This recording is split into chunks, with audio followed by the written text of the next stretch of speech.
ورفعنا لك ذكرك صدق الله العظيم وصدق رسوله النبي الكريم الأمين إن الله وملائكته يصلون على النبي يا أيها الذين آمنوا صلوا عليه وسلموا تسليما اللهم صل على سيدنا ومولانا محمد وعلى آل سيدنا ومولانا محمد وبارك وسلم عليه صلاة وسلام عليك يا رسول الله وعلى آلك وأصحابك يا حبيب الله. تمام تعریفیں اللہ تبارک و تعالیٰ کے لیے ہیں جو خالق کائنات بھی ہے، مالک تشریحات بھی ہے، جو آج بھی ہے، سمجھ بھی ہے، جس کی شان لم یلد بھی ہے ولم یولد بھی. لا تعداد حقیقت درود و سلام بارک سید الانام شفیع رحمت والی امت شاہد قوام جان جانا شہنشاہ حسینہ سید سروران سیاہ لا مقام یتیمہ دورہ سرخیر دورہ جمالہ رازدان محبہ شاہد ماتبہ صاحب علم نشرہ معصوم آمنہ احمد مجتبہ حضرت محمد مصطفیٰ صلی اللہ علیہ وآلہ وسلم وبارک وسلم کی دربار ناز میں اپنی عقیدتوں، ارادتوں، محبتوں کا خلاف پیش کرنے کے بعد اللہ جل مجدہ کی توفیق اور عطا سے آج ہم نے جس موضوع پر گفتگو کرنی ہے اس کا عنوان ہے اولاد النبی کی شرعی حیثیت. ایک بات یاد رکھیں، جو تحقیقی مضامین ہوتے ہیں وہ ذرا خشک ہوتے ہیں، اس طرح کی تقریر کی صورت نہیں ہوتی، یہ ایک تدریس کی صورت ہوتی ہے. اگر مسئلہ سمجھ میں آ جائے تو اشکالات اور ابہامات دور ہو جاتے ہیں. کچھ تعریفات ایسی ہوں گی کہ جو آپ کو زندگی میں بار بار آپ کے سامنے آئیں گی. اصول ضوابط جب ذہن کے اندر ہوں تو بندہ گمراہی سے بچ جاتا ہے.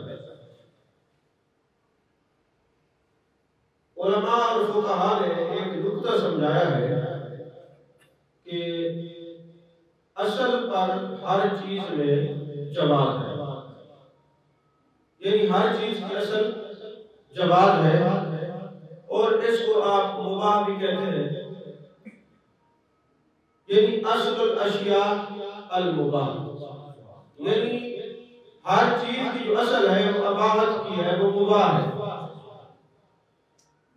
اللہ اور اس کے رسول صلی اللہ علیہ وسلم نے جن چیزوں کے احکام مقرر فرمائے ہیں ان میں 5 احکام جو ہیں، احکامات جو ہیں وہ کرنے کے ہیں اور 5 نہ کرنے کے ہیں.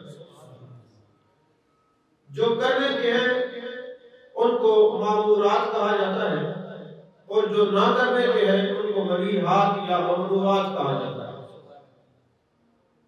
یعنی آپ جو کام کرتے ہیں ان کا درجہ آپ نے دیکھنا ہے.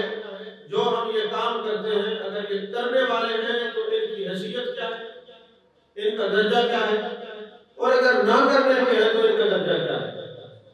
جو کرنے والے کام ہیں ان میں فرض ہے، واجب ہے، سنت موقدہ ہے، سنت غیر موقدہ ہے اور مستحب ہے. یہ 5 ہے کرنے کے. اچھا، جو نہ کرنے کے ہیں وہ حرام ہے، مکروہ تحریمی ہے، اشاعت ہے، مکروہ تنزیہ ہے اور خلاف الاولا. 5 کرنے کے اور 5 نہ کرنے کے. اچھا، ایک ان دونوں کے درمیان ہے جس کو مباح کہتے ہیں، جس کو مباح کہتے ہیں. ابھی آپ نے عشاء کی نماز پڑھی اور عشاء کی نماز جو ہے مجموعہ ہے، کرنے والے سارے احکامات اس میں موجود ہیں. مثلا پہلے آپ نے جو 4 سنتیں پڑھی وہ غیر موقدہ ہے، پھر 4 فرض پڑھے، پھر جو سنتیں 2 پڑھی یہ موقدہ ہے، جو 2 نوافل پڑھے یہ مستحب ہے، جو 3 وتر پڑھے یہ واجب ہے، اور پھر جو آخر میں 2 نوافل ہے پھر مستحب ہے. یعنی یہ ساری کرنے کے جو 5 کے 5 احکامات ہیں عبادت کے، یہ عشاء کی نماز کا درجہ. اور عبادت کا کام سے کام درجہ وہ مستحب ہے، یا فرض ہو جو عبادت کرتے ہیں، یا سنت ہو جو واجب ہو، یا جناب والا مستحب ہو۔ آخری درجہ جو کم از کم عبادت کا درجہ ہوتا ہے وہ کس چیز کا ہوتا ہے؟ مستحب۔ اچھا یہ تو ہے کرنے والے کام معمورات جس کو کہتے ہیں، اور جو نہ کرنے والے منہیات ہیں، ممنوعات ہیں، وہ بھی 5 ہیں: حرام، مکروہ تحریمی، اشاعت، مکروہ تنزیہ اور خلاف اولا۔ بس یہ اصول یاد رکھیں، شرعی احکامات کے جو اصول ہیں وہ 10 ہیں، اور 11 جو ہے وہ دونوں طرف ہوتا ہے، وہ مباح ہوتا ہے۔ تو 5 جو کرنے کے کام ہیں اور نہ کرنے کے ہیں، اگر آپ ان کا مقابلہ کریں تو فرض کے مقابلے میں حرام ہے اور حرام کے مقابلے میں فرض ہے۔ اسی طرح واجب کے مقابلے میں مکروہ تحریمی ہے، مکروہ تحریمی کے مقابلے میں واجب ہے۔ اسی طرح سنت مؤکدہ کے سامنے اشاعت ہے، اشاعت کے سامنے سنت مؤکدہ ہے، اور سنت غیر مؤکدہ کے سامنے مکروہ تنزیہ ہے، مکروہ تنزیہ کے سامنے غیر مؤکدہ ہے۔ اسی طرح مستحب کے سامنے خلاف اولا ہے، اور خلاف اولا کے سامنے مستحب ہے۔ یہ اگر آپ کو بات سمجھ آئے گی، جو کہتا ہے کہ یہ کام کرنے کے ہیں وہ اپنی حیثیت بتائے گا، میں جو کام کر رہا ہوں اس کا شرعی حکم کیا ہے، اور جو نہ کرنے کے ہیں، جو منع کرتا ہے، وہ بھی حیثیت بتائے گا کہ یہ کیا ہے۔ سمجھ میں آ رہی ہے بات؟ جو جس درجے کا حکم ہوگا اس کی دلیل بھی اسی درجے کی ہوگی۔ اگر جس درجے کا حکم ہو دلیل اس درجے کی نہ ہوگی تو یہ بات فارغ ہو۔ اگر دلیل درست ہے اس درجے کی ہے تو بات ٹھیک ہے، ورنہ بات ختم، بات خارج ہو جائے گی۔ اللہ اور اس کے رسول کے جواز کے مد پر اگر آپ کسی کام کو کر لیں گے تو پھر وہ آپ کو ہر کام جو جائز ہے ناجائز ہے اس کی پوری صورتحال آپ کے سامنے معلوم ہو جائے گی۔ ایک بات یاد رکھیں، جو چیز جائز ہے وہ ہر حال میں جائز ہے، اور جو چیز ناجائز ہے منع ہے وہ ہر حال میں ناجائز اور منع ہے۔ یہ نقطہ یاد رکھیں، جو جائز ہے وہ جائز ہے، اور جو منع ہے وہ ہر حال میں منع ہے۔ اگر کسی کو استثناء دینا ہو تو مستثناء کرنے کا حق صرف اللہ اور اس کے رسول کو، اس کے علاوہ کسی کو یہ حق نہیں ہے۔ مثال کے طور پر نمازیں کتنی پڑھتے ہیں؟ 5 پڑھتے ہیں۔ نماز مقررہ وقت پر پڑھتے ہیں، یہ کس نے کہا ہے؟ اللہ اور اس کے رسول صلی اللہ علیہ وسلم نے۔ لیکن نماز فرض ہونے کے ساتھ ساتھ جب سورج نکل رہا ہو اس وقت نماز نہیں پڑھنی ہے، اور خط استوا ہو جس کو زوال کہتے ہیں اس وقت بھی نماز نہیں پڑھنی ہے، اور جب سورج ڈوب رہا ہو اس وقت بھی نماز نہیں پڑھنی۔ یہ کس نے کہا ہے؟ اللہ اور اس کے رسول صلی اللہ علیہ وسلم۔ اسی طرح روزہ رکھنے کا ثواب ہے، آپ روزہ رکھیں ثواب ہے، روزہ فرض ہے، لیکن عید والے دن اگر روزہ رکھے تو عید والے دن تو شیطان روزہ رکھتا ہے۔ تو جب حکم تھا روزہ رکھنے کا تو اللہ اور اس کے رسول کا حکم سمجھ کے روزہ رکھا، لیکن عید والے دن روزہ چھوڑا کیونکہ اللہ اور اس کے رسول نے حکم دیا کہ چھوڑ دو۔ یعنی جتنے احکامات ہیں اللہ اور اس کے رسول صلی اللہ علیہ وسلم نے خود بتایا۔ اچھا ایک اور مثال ہے کہ جو چیز کرنے کی ہے وہ کرنے کی ہوتی ہے، جو نہ کرنے کی ہے وہ نہ کرنے کی۔ اگر استثناء کوئی دینا چاہے تو صرف اللہ اور اس کے رسول صلی اللہ علیہ وسلم کی ذات پاک ہے۔ اچھا بعض چیزیں ایسی ہوتی ہیں جیسے اگر کوئی روزہ توڑ دیتا ہے تو روزہ توڑنے کے بعد اوقات کفارہ ہوتا ہے، بعض اوقات روزے کی قضا ہوتی ہے، اور بعض اوقات کفارہ اور قضا دونوں کی ہوتی ہے۔ تو بخاری شریف کی حدیث پاک ہے، ایک صحابی آیا، یا رسول اللہ صلی اللہ علیہ وسلم میں نے روزہ توڑ دیا۔ میرے آقا علیہ السلام نے یہ نہیں فرمایا روزہ توڑا ہے تو احکامات تو 3 ہیں، یا تو اس کا کفارہ ادا کرو، 60 مساکین کو 2 وقت کا کھانا پیٹ بھر کے کھلاؤ، یا 60 روزے رکھو۔ اب غلام ادا کرنے والا اس وقت کو کنسپٹ ہے، یا تو وہ 60 مساکین کو 2 وقت کا کھانا کھلائے یا 60 روزے رکھے۔ اچھا روزے رکھنے کی ترتیب یہ ہے کہ شروع سے رکھے تو 60 رکھے، درمیان میں ناوا نہ ہو، ناوا ہو گیا تو شروع سے۔ اچھا پھر جو مساکین وہ بالغ ہو، اگر کوئی مدارس میں کھانا کھلاتے ہیں تو یہ خیال کرے وہ بالغ کو کھلائے. اچھا باندیاں آزاد کرے تو وہ بھی بالغ ہو. بارہ چونکہ غلام اور باندی آزاد کرنے کا کنسیپٹ نہیں ہے تو یہ تین صورتیں اللہ اور اس کے رسول نے بتائی ہیں کفارے. ٹھیک ہے, یہ تین چیزیں ہیں, یا کفارہ ہوگا یا قضا ہوگی یا کیا, دونوں چیزیں ہوگی, کفارہ اور قضا دونوں چیزیں ہوگی. لیکن اب استثناء کی جو صورت حال ہے وہ محمود علیہ السلام کی ہے. تو ایک صحابی آیا یا رسول اللہ علیہ وسلم میں نے روزہ توڑ لیا, مہربانی فرمائے کیا کروں. میرے آقا علیہ السلام نے تین صورتیں بتائی. اس نے کہا میں تینوں نہیں کر سکتا, نہ میں اس کا کفارہ ادا کر سکتا ہوں, نہ میں یہ 60 روزے رکھ سکتا ہوں, نہ میں 2 وقت کا کھانا کھلا سکتا ہوں. میرے آقا نے فرمایا بیٹھ گیا. اب اس کو تسلی ہوگی جو بابوں نے فرمایا بیٹھ جا تو بیٹھ تو حل نکالتے. میرے آقا علیہ السلام نے یہ نہیں فرمایا کہ آج ہمارے پاس کوئی آ جائے تو ہم تو کہیں گے اس کا کوئی حل نہیں ہے, تینوں میں سے کوئی ایک کام کرو. لیکن بااختیار نبی نے, مختار نبی نے صلی اللہ علیہ وسلم نے اجازت میں بیٹھ گئے. تھوڑی دیر گزری, میرے آقا نے فرمایا این السائل, سائل کدھر ہے؟ اور ایک روایت ہے, دوسری روایت ہے این السائل, روزہ رکھنے والا. اچھا دونوں کا ترجمہ کریں تو یہ بنتا ہے وہ روزہ توڑنے والا اور سوال کرنے والا سائل کدھر ہے؟ بیٹھا سامنے ہے, بٹھایا خود ہے, پھر پوچھتے کدھر ہے؟ مسئلے کی اہمیت اور اپنا اختیار واضح کرنے کے لیے پوچھ رہے کدھر ہے, مسئلے کی وضاحت اور اپنا اختیار واضح کرنے کے لیے پوچھ رہے کدھر ہے. اب یہ جناب والا محبوب علیہ السلام کا اختیار ہے. میرے آقا علیہ السلام کی بارگاہ میں کسی نے کھجوریں پیش کی, تحفہ پیش کیا. میرے آقا نے فرمایا وہ سائل کدھر ہے, وہ روزہ توڑنے والا میرا صحابی کدھر ہے, یہ لے جا اور جا کے غریبوں اور مساکین میں تقسیم کر دے. اس نے عرض کیا تو مجھ سے بڑا کوئی غریب اور مسکین نہیں. میرے آقا علیہ السلام نے فرمایا جا لے جا, تو بھی کھا, بیوی بچوں کو بھی کھلا, تیرے روزے کا کفارہ بھی ہو گیا. اب یہ اختیار استثناء محبوب نے دیا ہے, باقی تو کوئی نہیں دے سکتا. تو پتہ چلا جو قانون بناتا ہے وہی قانون بدل سکتا ہے اور کوئی نہیں بدل سکتا. جائز اور ناجائز کہنے کا حق بھی صرف اللہ اور اس کے رسول کو, یہ ملا جی کو نہیں ہے جس کے لیے اٹھ جائے اور کہیں یہ جائز ہے ناجائز. ان کو پتہ نہیں ہے اصول شریعت کا, یہ پتہ ہے تو جان کیسے ہوتے ہیں. سمجھ میں آ رہی ہے بات کو؟ سبحان اللہ. جو قانون بناتا ہے وہی بدلتا ہے, بدل سکتا ہے. یہ طاقت اللہ اور اس کے رسول کی اور کسی کی نہیں. اچھا ہمیں تو یہ پتا ہے کہ ہمارے نبی کا اختیار ہے, ہمارے نبی کا اختیار ہے. اور جو کہتے ہیں معاذ نبی کو اختیار کی, وہ قبر میں جاتے ہیں ان کو لٹریشن بڑی ہوگی, وہ شفاعت کے میدان میں بڑے پریشان تھے. اگر آپ کو اور ہم سب کو مدینے جانا نصیب ہو, اللہ کرے ضرور جائے, تو آپ جیسے باب و سلام سے اندر داخل ہوں گے, ریاض الجنہ کا پہلا گیٹ, دوسرا گیٹ, تیسرا گیٹ ہے.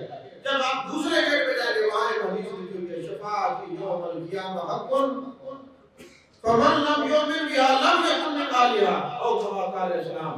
قیامت والے دن میری شفاعت ہر حق ہے مگر اس کے لیے جس کو یہ یقین ہے کہ اللہ کو زندہ کر اللہ. سبحان اللہ.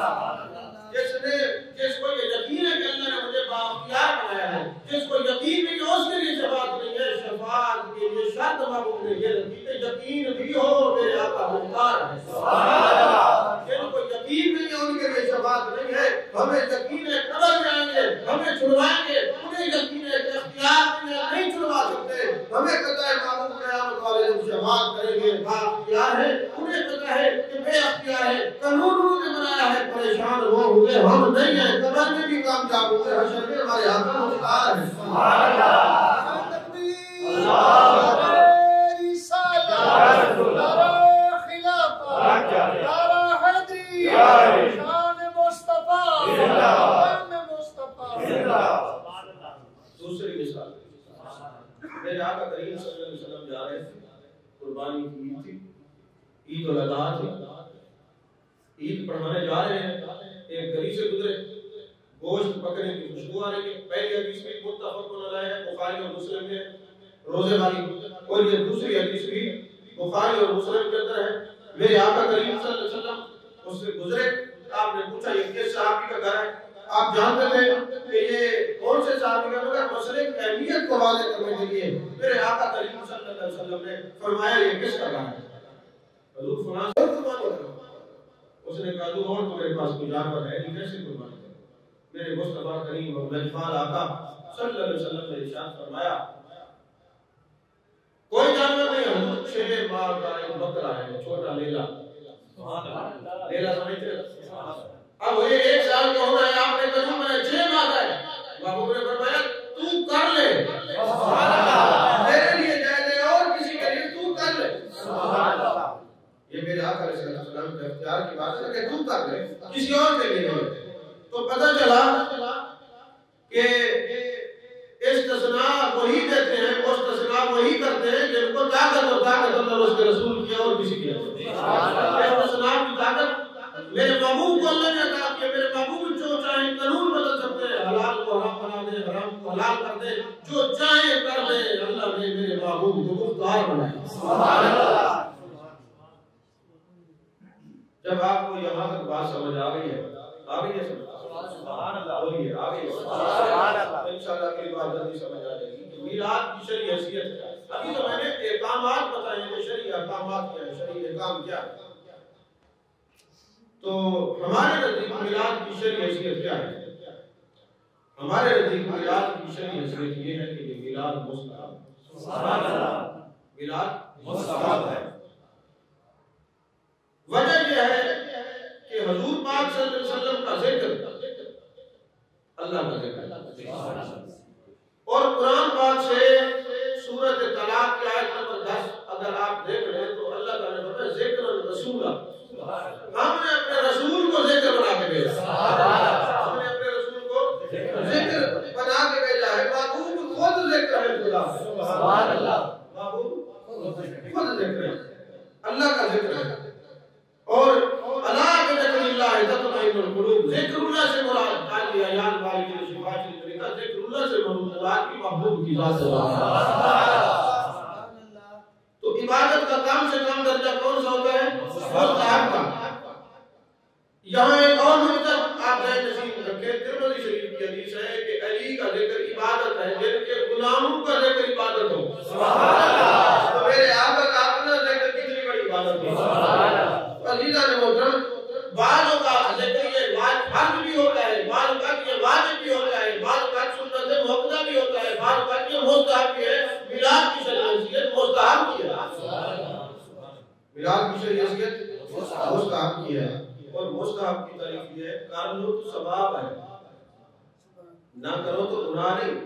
جس نے نہ کیا وہ خلاف اولا کیا, اس کے مقابلے میں خلاف اولا ہے نا مستحب کے مقابلے میں. جس نے نہیں کیا خلاف اولا کیا, لیکن جس نے اس کو ناجائز دے دیا وہ مجرم ہے. کسی نے میلاد نہیں کیا خلاف اولا ہے, خلاف اولا کو مرتکب ہوا ہے, لیکن جس نے اس کو ناجائز کہہ دیا وہ گنہگار ہوگا, تو مجرم ہوگا. مثال کے طور پر شراب حرام ہے کہ نہیں ہے؟ شراب کیا ہے؟ حرام. اگر کوئی شراب پیتا ہے اور اس کو حرام سمجھتا ہے, وہ گناہ کبیرہ کا مرتکب ہے.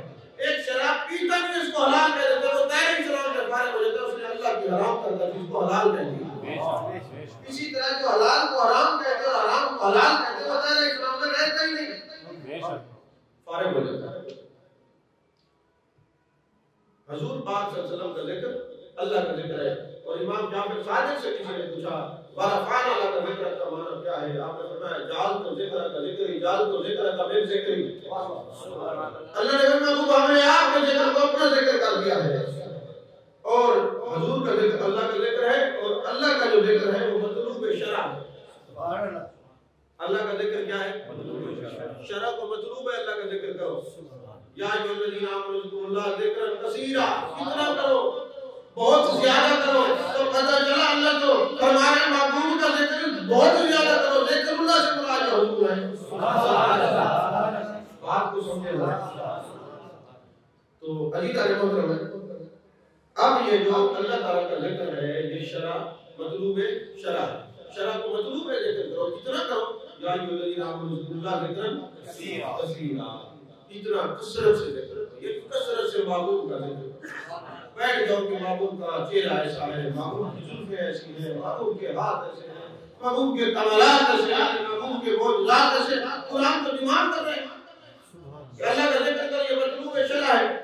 اور ذکر کی جو کم از کم حیثیت ہے عبادت کی، اور ذکر عبادت ہے، اور عبادت کی کم سے کم حیثیت کیا ہوتی ہے؟ مستحب ہوتی ہے. بس یہ یاد رکھیں، مستحب کی حیثیت ہوتی ہے. تو ویسے تو قرآن بھی ذکر ہے، اِنَّا نَحْنُ نَزَّلْنَا الذِّكْرَ وَإِنَّا لَهُ لَحَافِظُونَ.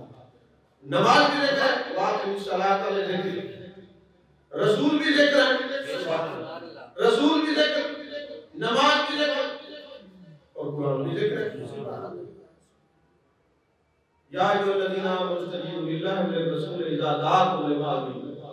جب اللہ اور اس کا رسول بلائے فوراً آ جائے. اللہ اور اس کا رسول بلائے. اب اللہ تو آپ کو بلانے سے رہا، اللہ تو جب بھی بلائے گا محبوب کی زبان سے بلائے گا. اللہ ان کو بلا ہی لے تو تو جن کو میرے مصطفیٰ کریم صلی اللہ علیہ وسلم بلاتے ہیں، جمال جہاں کا دیدار کرواتے ہیں، اپنے روضہ مطہرہ منورہ مقدسہ کا دیدار کر کے واپس بھیجتے ہیں، اور جو اس کو اللہ بلا لیتا ہے وہ واپس نہیں آتا. عزیزان محترم، نماز کے اندر محبوب پر سلام پڑھنا واجب ہے، اور اگر کوئی واجب کو ترک کرے تو اس کو سزا ملے. اور حضرت عبداللہ بن مسعود رضی اللہ تعالیٰ عنہ فرماتے ہیں، حدیث پاک ہے، میرے آقا کے غلام حضرت عبداللہ بن مسعود فرماتے ہیں التحیات ہمیں محبوب ایسے یاد کرواتے تھے جیسے قرآن کو یاد کرواتے تھے. تشہد کو اتنا یاد کرواتے تھے جیسے قرآن کو. قرآن کا کیوں فرمایا؟ فرمایا جس طرح قیامت تک قرآن بدل نہیں ہو سکتا، یہ محبوب پہ سلام کرنے کا طریقہ بھی بدل نہیں ہو سکتا.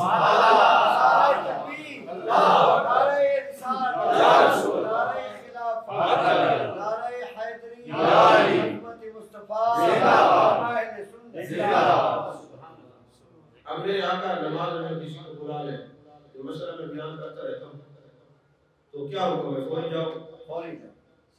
کس لیے کہ ذکر رسول محبوب بھی تو ذکر خدا ہے. پھر آپ جائیں محبوب بھیجنے مدینے جاؤ فلاں چیز لے کے آؤ، آپ نے کعبہ سے منہ پھیرا ہے. محبوب کے حکم ملے کتابوں کی نماز وہیں سے آپ کے شروع کریں، کیونکہ محبوب خود ذکر خدا ہے. اچھا ایک اور بات ہے، ہم کہتے ہیں نا محبوب کا چہرہ ایسا، آپ کہتے ہیں سبحان اللہ. محبوب کی زلفیں ایسی، آپ کہتے ہیں سبحان اللہ. ویسے حیرت کی بات یہ ہے کہ تعریف ہم محبوب کی کرتے ہیں، آپ کہتے ہیں سبحان اللہ، اللہ پاک ہے، اللہ پاک ہے، اللہ پاک ہے. بعد محبوب کی آپ کہتے ہیں اللہ پاک ہے. تقریر ہم کریں اور آپ کہیں کہ شاہ صاحب زندہ باد. قتل کہتی ہے عجیب بات ہے، بات نہیں. جب بات ایک ہو تو پھر اس کی بات کرو یا اس کی کرو. ایسے ہوتی ہے کہ میرے مالک جب تیرے محبوب کا حسن ایسا ہے تو جب بننے والے کا حسن ایسا ہے تو بنانے والے کا حسن کیسا ہوگا؟ جب بننے والے اتنا حسین ہے تو بنانے والا کتنا حسین ہوگا. تو یہی وجہ ہے کہ اللہ کے ولیوں کے بارے میں میرے آپ نے اللہ کا دوست وہ ہوتا ہے جس کو دیکھو تو خدا یاد آ جائے، جس کے دیکھنے سے زبان پہ ذکر جاری ہو جائے. ارے ولی وہ ہوتا ہے، ولی وہ ہوتا ہے کہ جس کو دیکھنے سے خدا کا ذکر جاری ہو جائے، اور محبوب وہ ہوتا ہے جس کا نام سننے سے زبان پہ ذکر جاری ہو جائے. محبوب وہ ہوتا ہے جس کا نام سننے سے ذکر جاری ہو جائے. سبحان اللہ، سبحان اللہ. تو اللہ کا ذکر عبادت ہے اور مطلوب شرع ہے. تو جب مطلوب شرع ہے تو عبادت کا کم از کم درجہ کیا ہے؟ مستحب. یہاں پر یار لوگ سوال کرتے ہیں جی اگر مستحب ہے میلاد تو درجہ تو آپ نے فرض کر دیا ہوا ہے. صبح میلاد، دوپہر کو میلاد، صبح کے بعد میلاد، عصر کے بعد میلاد، عشاء کے بعد میلاد، 11 بجے میلاد، 12 بجے میلاد، 2 بجے میلاد. ایک بندہ مجھے کہنے لگا جب آپ لوگ میلاد پڑھتے ہیں ہمارے بچوں کی چیخیں نکل جاتی ہیں. میں نے کہا بچے جاتے ہیں ماں باپ، جب آپ کو میلاد ان کے چیخیں نکلتی ہیں تو بچوں کی چیخیں نکلتی ہیں. یہ ہمارے چھوٹے چھوٹے بچے ساری رات میلاد سنتے رہتے ہیں، یہ تو خوش رہتے ہیں. کیوں؟ ہم نے ان کو میلاد کی لوریاں سنائی، سلام کی لوریاں. اور تمہارے تو تم جو چیختے ہو تمہاری جو دیکھے رسول کے چیخیں نکلتی تو بچوں کی تو حالت بھی نکلیں گی.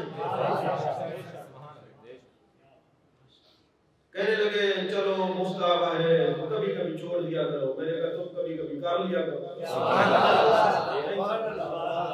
کہتے جی کبھی کبھی چھوڑ دیا کرو. تو میں نے کہا کبھی کبھی کر لیا کرو. اس نے کہا تم اس کو فرض سمجھتے ہو. میں نے کہا تم اس کو کفر سمجھتے ہو. نہیں سمجھ نہیں بات. فرض کے درجے میں تو حرام ہے, کہاں تک بات جاتی ہے.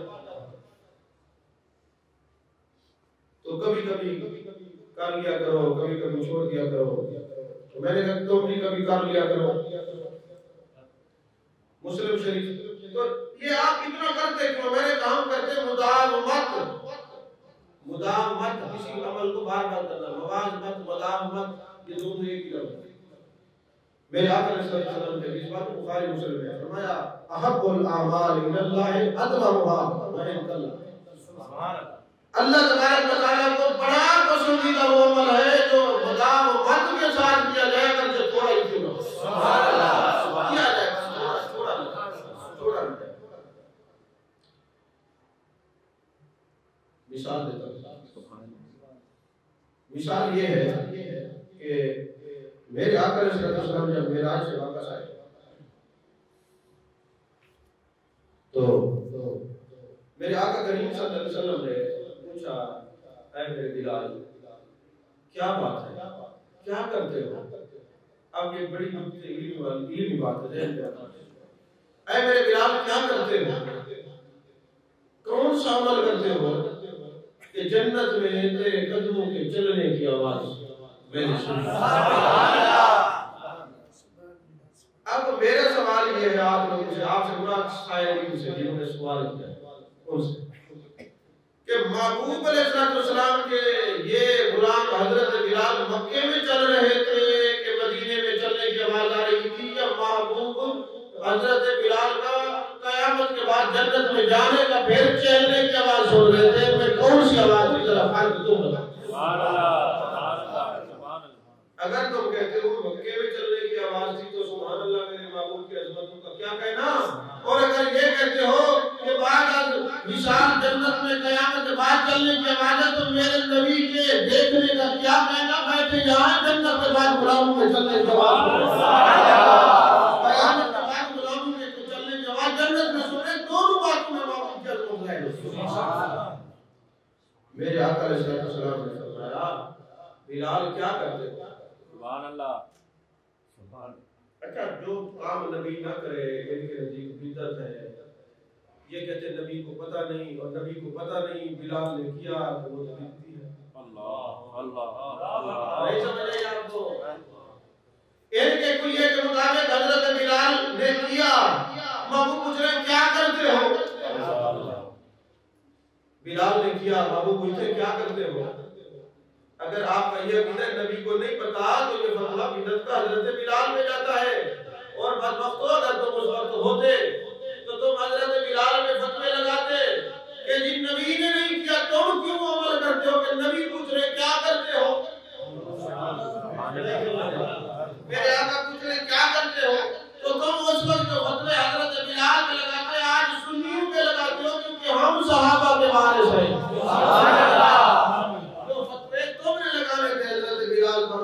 پر ہم پہ لگاتے ہو کیونکہ ہم جو وارث ہیں. حضرت بلال نے کیا فرمایا کہ حضور میں جب بھی وضو کرتا ہوں ایک تشریح کہ مکروہ وقت نہ ہو تو تحیۃ الوضو کرتا ہوں جسم خشک ہونے سے پہلے.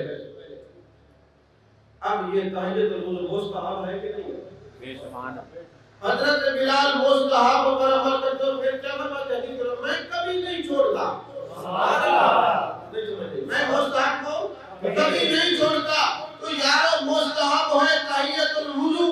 حضرت بلال مداومت کرتے ہیں کبھی نہیں چھوڑتے. تو میرے آقا جنت میں قدموں کی آواز سن رہے ہیں تو یہ عبادت یہ میلاد بھی مستحب ہے. ہم بھی کبھی نہیں چھوڑتے کیونکہ جو مداومت مستحب پر مداومت کر لے اللہ تعالیٰ کے غلام وہ جنت میں چلتے ہیں. یہ اللہ عظمت عطا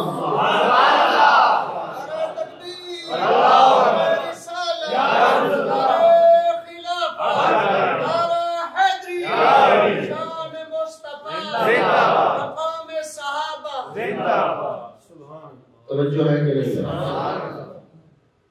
تو تو پتہ چلا کہ مستحب کے بار بار کرنے سے، مداومت کرنے سے جنت میں چلنے کی آواز آتی ہے. بندہ مکے میں ہو جنت میں نظر آتا ہے، بندہ بعد مثال جنت میں نظر آتا ہے. تو مستحب کی مداومت سے حضرت بلال کو درجہ ملا ہے. تو سنیو، اس مستحب کی مداومت سے میرے آقا بھی تم سے راضی ہو جائیں گے، خدا بھی راضی ہو جائے گا.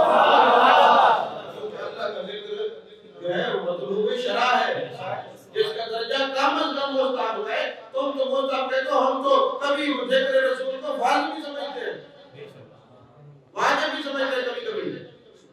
وہ میں آگے چل کے عرض کرتا ہوں. سبحان اللہ. اچھا یہ تو ہو گیا تصویر کا ایک تو امید ہے جو میں نے دعویٰ کیا تھا سمجھانے کا آپ لوگوں کو سبحان اللہ دوستوں کو جنہوں نے کہا ہے سمجھ آ گئی. سبحان اللہ. اب تصویر کا دوسرا جو کہتے ہیں میلاد نہ مناؤ، ان کو وہ حکم لگاؤ ان پانچوں میں سے کون سا حکم لگاؤ؟ یہ حرام ہے. آپ نے بولے نا، ان سے سوال ہے نا میرا کہ جو کہتے ہیں کہ جناب والا نہ کرو میلاد نہ مناؤ، وہ بتائیں شرعی حکم کیا ہے؟ حرام ہے، مکروہ تعلیمی ہے، اشاعت ہے، مکروہ تنزیہ ہے، خلاف اولا ہے، بولو کیا ہے؟ یہ مر جائیں گے، کوئی حکم نہیں لگائیں گے، اس سے پھنس جائیں گے. یہ مر کے بھی کوئی حکم نہیں لگائیں گے. وہ کہیں گے نہیں جی ان میں سے ہم کوئی حکم نہیں لگاتے کیونکہ ہم پر حکم لگے گا پھر. تو لہٰذا یہ بدعت ہے. میں نے کہا احکام شریعہ میں تو بدعت نہیں، بدعت تو ایک علیحدہ باب ہے. بے شک نہیں سمجھے جو احکام شریعہ کو تو یہی ہے پیارا، ان میں سے لگاؤ نا حکم، 10 میں سے کوئی تو لگاؤ نا. ہم نے تو بتا دیا. ہم سے یہ سوال ہے کہ تم کیا سمجھتے ہو؟ ہم نے کہا مستحب سمجھتے ہیں. ہم نے دلیل بھی دے دی، اعتراضات کے دروازے بھی بند کر کے. اب تم بتاؤ تم کیا سمجھتے ہو؟ تو جو دعویٰ کرے گا کہ مناؤ، اس سے پوچھا جائے گا درجہ کیا ہے، وہ بتائے گا. مستحب ہے. جو کہتا ہے نہ مناؤ، اس سے پوچھا جائے گا نہ منانے کا درجہ کیا ہے. وہ کہتے ہیں جی تم تو ہمیں چڑھانے کے لیے کرتے ہو. میں نے کہا تم چڑھتے ہو تو ہم چڑھاتے ہیں. تم نہ چڑھو، تم حضور کے ذکر سے چڑھتے ہو. اگر تم چڑھتے ہو تو ہم چڑھاتے ہیں، اور اگر کوئی چڑھے تو اس کو چڑھانا بھی بات بات. بے شک. اچھا مجھے یہ بتائیں، اگر کسی بندے کو کوئی کہے مردود مردود مردود تو وہ خوش ہوگا یا اس کی دل لگائی؟ خوش ہوگا یا چڑھے گا؟ اچھا جب آپ نماز پڑھتے ہیں تو نماز میں آپ ثنا پڑھتے ہیں، ثنا کے بعد کیا پڑھتے ہیں؟ تعوذ اور تسمیہ. اب تسمیہ جو ہے اس میں اللہ کے رحمان اور رحیم ہونے کی صفات ہے. چاہیے تو یہ تھا کہ یہ پہلے ہوتی بعد میں شیطان کی بات ہوتی، نہیں پہلے شیطان پر پہلے بات ہے کہ بسم اللہ. اچھا اگر کوئی بندے کو کوئی مردود کہے، اس کا دل دکھتا ہے، وہ تو چڑھتا ہے. تو جب شیطان کو آپ کہتے ہوئے اعوذ باللہ من الشیطان الرجیم، رجیم کا معنی ہوتا ہے مردود، اس کا دل چڑھتا ہوا ہے. اللہ نے قانون دیا ہے کہ نبی کے دشمن جتنا چڑھائے اس کو چڑھاؤ، جتنا چڑھے اس کو چڑھاؤ، اور نماز میں تم اس کو چڑھاؤ تو مردود. اچھا چلیں ایک اور بات میں بتاؤں. تفسیر ہے نا مولا علی رحمۃ اللہ علیہ، اس میں انہوں نے لکھا کہ اللہ تبارک و تعالیٰ نے نماز میں حکم دیا ہے کہ نماز قائم کرو، رکوع کرو، سجود کرو. اب رکوع اور سجود کا جب حکم ہے اکٹھے تو رکوع ایک ہے، سجدے دو کی. ایک بات سننے کی اپنی تفسیر کے اندر تفسیرات احمدیہ کا نام ہے، حضرت مولا علی رحمۃ اللہ علیہ بہت بڑے ہیں. اب حکم تو کرتے تھا کہ رکوع کرو اور سجود کرو، رکوع کرو اور سجدہ کرو. اب رکوع ایک ہے تو سجدے دو کیوں؟ انہوں نے کہا رکوع ایک ہے، اس پر تو بحث ہی نہیں ہے، اس پہ تکرار ہے، بحث اس کرو کہ سجدے دو کیوں. وہ لکھتے ہیں ایک سجدہ تھا، اللہ نے حکم دیا فرشتوں کو سجدہ کرو، یہ تھا حکم کا، اور انہوں نے سجدہ کر لیا. اور ایک وہاں پہ کھڑا رہا، اس نے کہا میں سجدہ نہیں کرتا. فرشتوں نے دیکھا اس نے سجدہ نہیں کیا، یہ ہو گیا مردود، اور ہم نے کیا سجدہ، یہ ہم ہو گئے مقبول. اب چونکہ ہم نے سجدہ کیا ہم ہو گئے مقبول اور یہ رہا مردود. اب دوسرا سجدہ کرتے جاتے یہ چڑھے، دوسرا سجدہ کرتے جاتے یہ چڑھے. تو کہا کہ جو سجدہ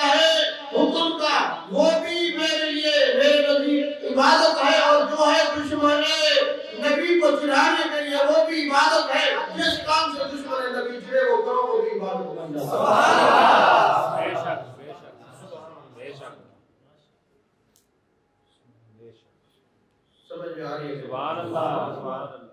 تو یہ درجے حلال اور حرام کے جائز ناجائز کے کس کا حق ہے؟ کون مقرر کر سکتا ہے؟ اللہ رسول مقرر فرما سکتے ہیں۔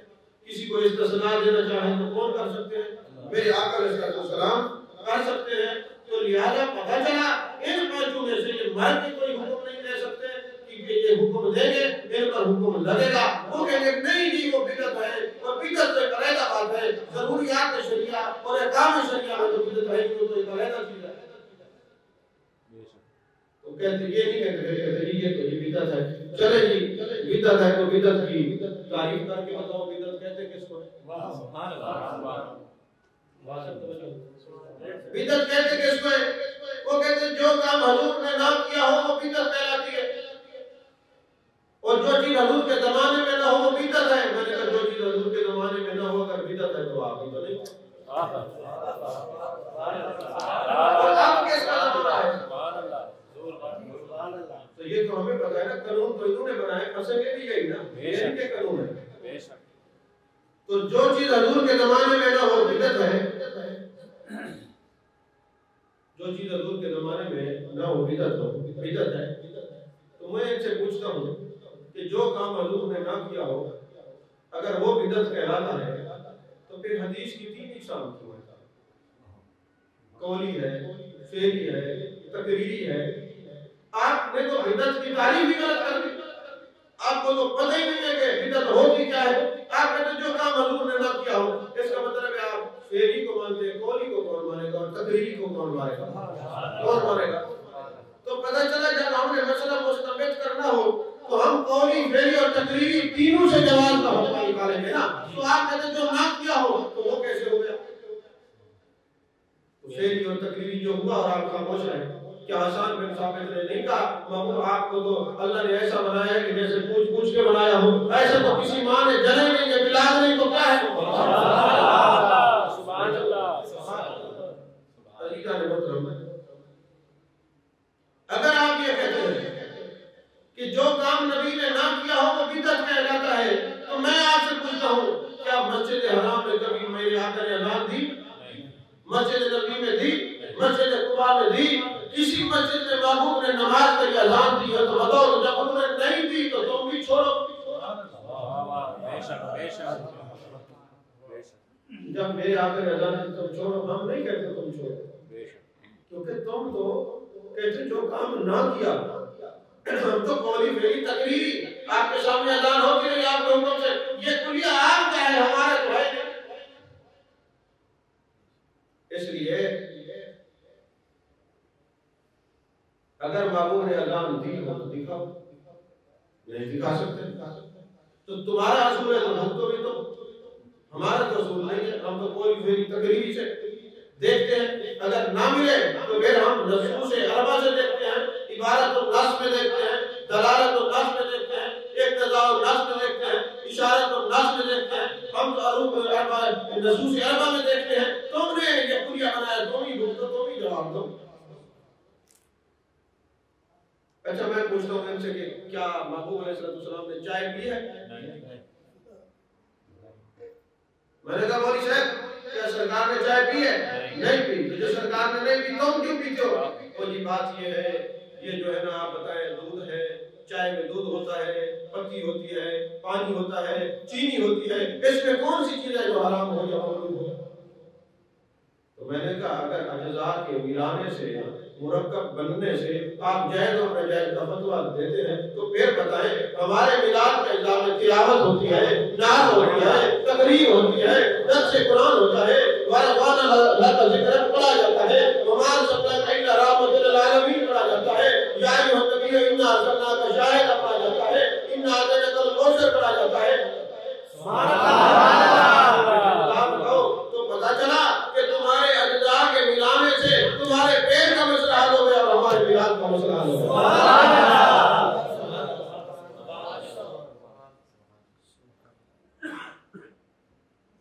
اصل میں بات یہ ہے کہ ناجائز تب ہو اگر محبوب نے پسند نہ کیا۔ بے شک آپ نے کام بھی نہ کیا ہو اور پسند بھی نہ کیا ہو تب ہوگا.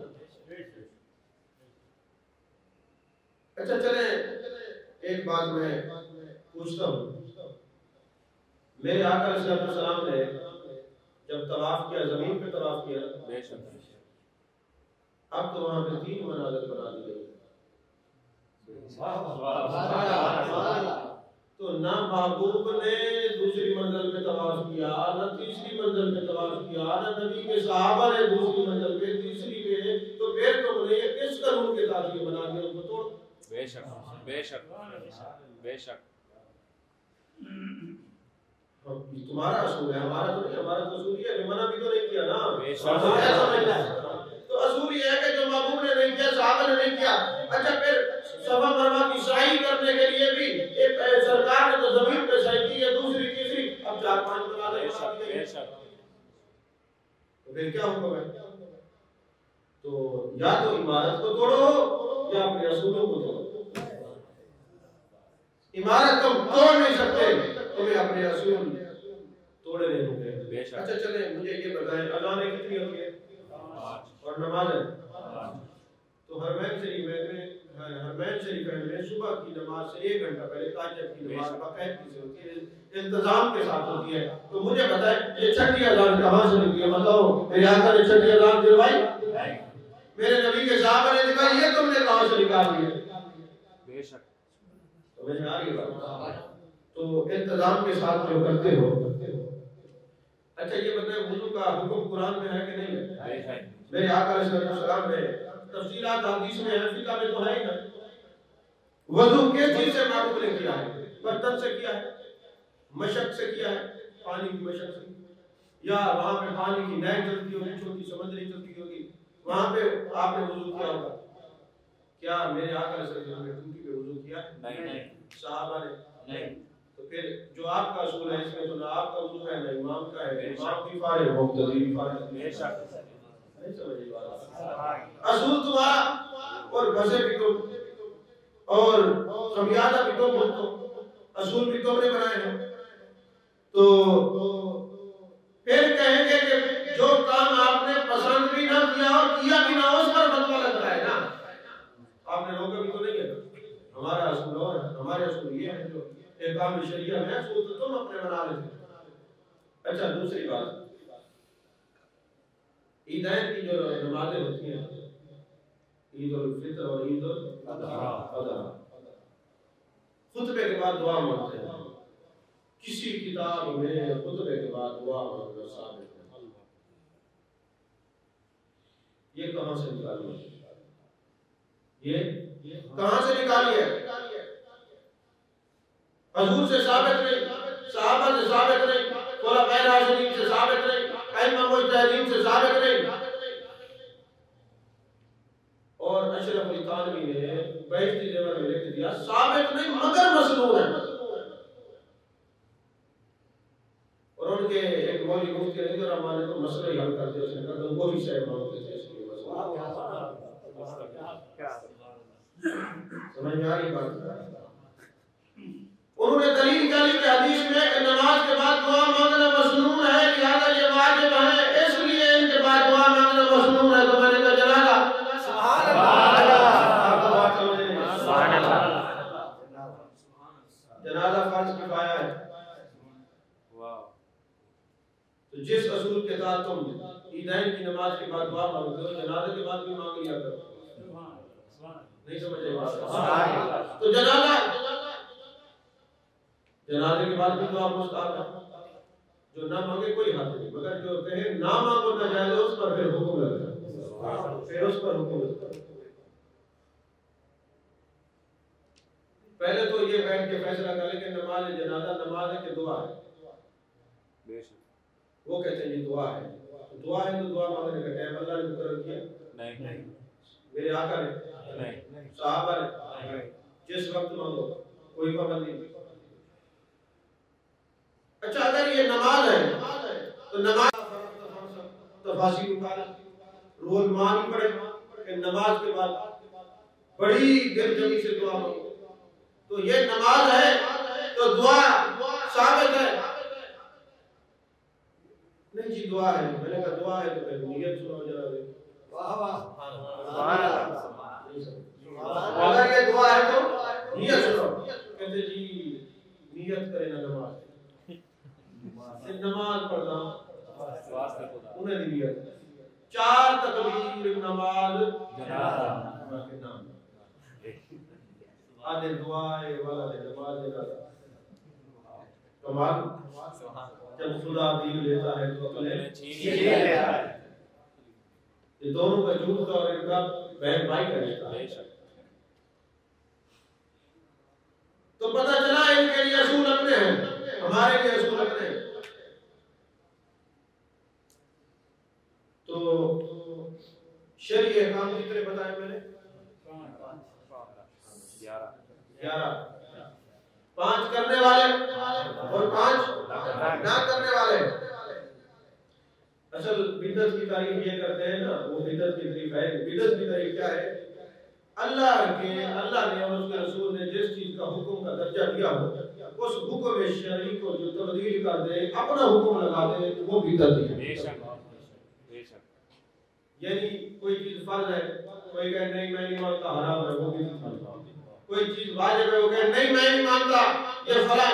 جو احکامات مقرر اللہ اس کے رسول نے کیے، جو ان کو احکامات کو بدلے، وہ بھی بدلے، وہ بھی بدلے۔ دیکھیں نا آپ ظہر کی نماز سے پہلے 100 رکعت نماز پڑھ لیں، کوئی بات نہیں، قبول ہے، ناجائز کوئی نہیں کرتا۔ لیکن اگر آپ یہ حکم لگا دیں نہیں یہ لازمی ہے پڑھنی، یہ لازمی ہے ضروری ہے پڑھنی، آپ نے حکم بنا دیا بدعت ہے۔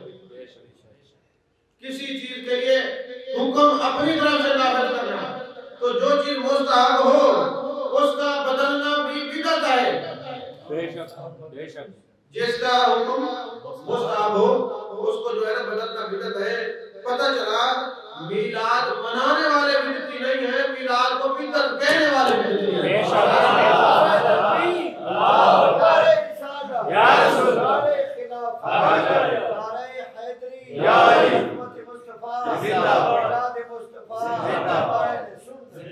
کیونکہ جو چیز عبادت ہو وہ بدعت نہیں ہوتی۔ اللہ کا ذکر مطلوب شرع ہے کہ نہیں؟ اور عبادت کا کم از کم درجہ کیا ہے؟ مستحب کا۔ اور جو عبادت ہو وہ بدعت نہیں ہوتی، جو بدعت ہو وہ عبادت نہیں ہوتی۔ تو پتہ چلا جو عبادت کو بدعت ہے بدعتی تو وہ ہوتا ہے جو عبادت کرے وہ کم بدعتی ہو سکتا ہے۔ سمجھ جا رہی ہے بات؟ بڑی تحقیق کے ساتھ وہ دقائق نکات میں نے آپ کے سامنے رکھے ہیں۔ آپ کے اندر کا جو وہ پریشان سا کیڑا جو کبھی کبھی آپ کو بھی پریشان کرتا ہے، ان کی مجالس میں جا کے وہ کیا شرعی احکامات ہیں میں نے بڑے شرح اور بسط کے ساتھ مختصر مگر جامع بیان کر دیا ہے۔ جو بھی اس بات کو سمجھ جائے گا اس کو پتہ چل جائے گا کہ میلاد منانا بدعت نہیں ہے، میلاد سے منع کرنا بدعت ہے۔ ہر مطالب بدعتی کون ہے؟